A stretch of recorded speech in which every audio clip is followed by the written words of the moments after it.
Hi, my name is Maggie Ward, and I'm going to be doing Chapter 8, Data Communication, the Internet and Educational Application, by Picciano's book, Educational Leadership and Planning for Technology. So we're going to be talking about the summary of the data communications in the schools, the Internet, World Wide Web, protocols and client servers, uniform resource locators, web browsers and search engines, applications, and multimedia and the web.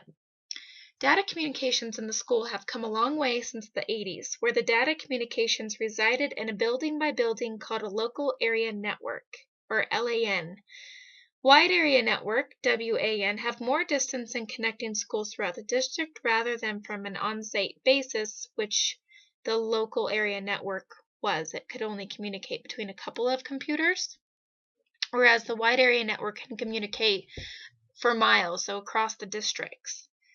With the expansion of data communications capabilities over the past several decades, networks likewise have expanded to cover greater distances and to link with many other networks. At some point, all of this data traffic occurring on thousands of networks throughout the country and the world could pass over a common universal network. This quote was in Picciano's book on page 136. The essential function of the Internet is to travel and receive data.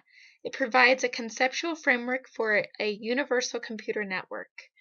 And there's history for the Internet, which there's a lot. Basically, the Pentagon and NASA used the Internet in the early 1980s, but as the Internet had become more popular, there's an estimation of an increase in users by 20% per month. The types of users from the 80s to the 90s have changed significantly.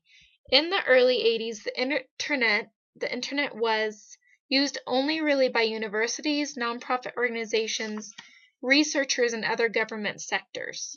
But by the 90s, there were more commercial businesses, sales, and enterprises using the internet for their businesses.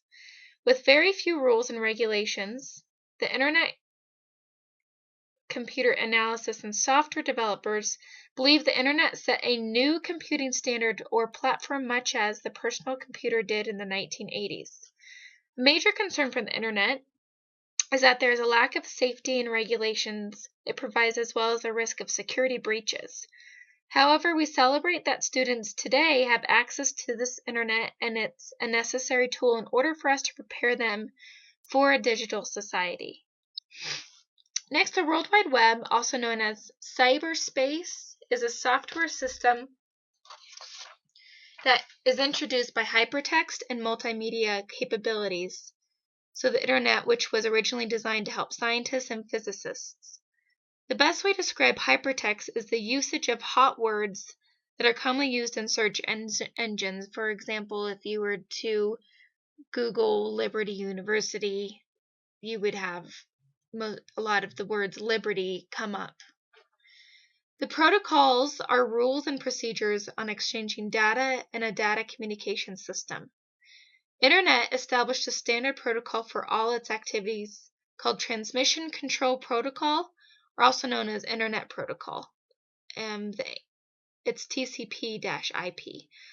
All computers using the internet had to exchange data using Transmission Control Protocol or the Internet Protocol.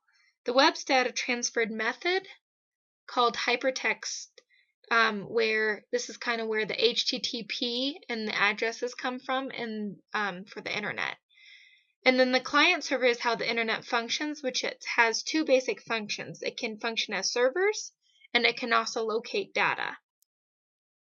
The Uniform Resource Locator, which we all know it as URLs, they're electronic addresses that can locate a data file anywhere on the internet. For example, if you have a valid URL, there needs to be a protocol, which is HTTP.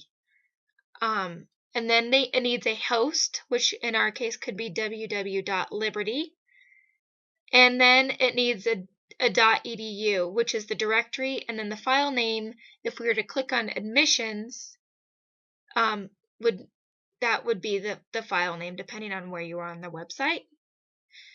Web browsers and search engines are software browsers, and URLs require these in order to work. Some examples of our search engines is Chrome, Safari, Firefox, and Internet Explorer. And these are able to navigate, we're able to navigate easily through the internet by using drop-down options. We can go backwards, forwards, refresh, and we can click on links. There are many applications to aid in communicating, such as email, listservs, group chats, Google Hangout, Skype, social networking, and so much more. And these can help us, we can upload and download pictures, videos, and files to communicate. According to the Pew Internet and American Life Project, on social network, 55% of online teens have created a personal profile online, and 55% have used social networking sites like MySpace or Facebook. 48% of teens visit social networking websites daily or more often. 26% visit once a day, and 22% visit several times a day. Older girls between the ages of 15 to 17 are more likely to have used social networking sites and online profiles.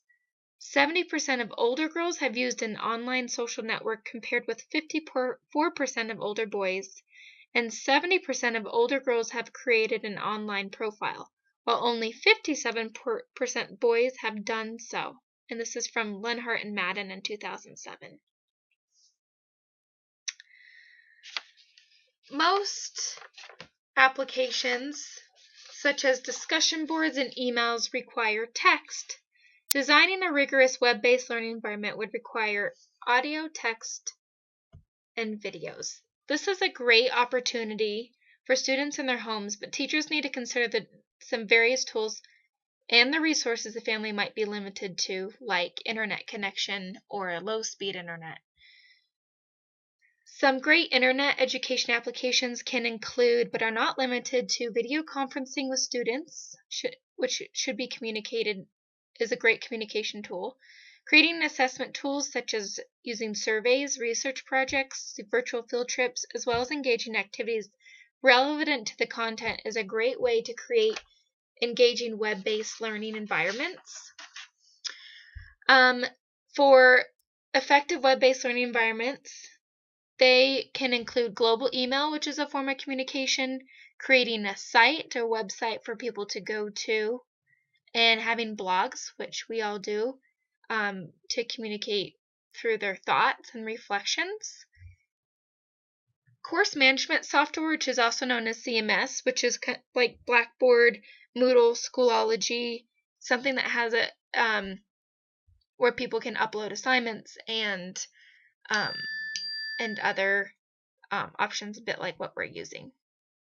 And then the internet and distant education is a great opportunity for adult learners and students that just can't get to school and do not do well in a formal classroom environment, but making sure having those synchronous and asynchronous options are important. Thank you.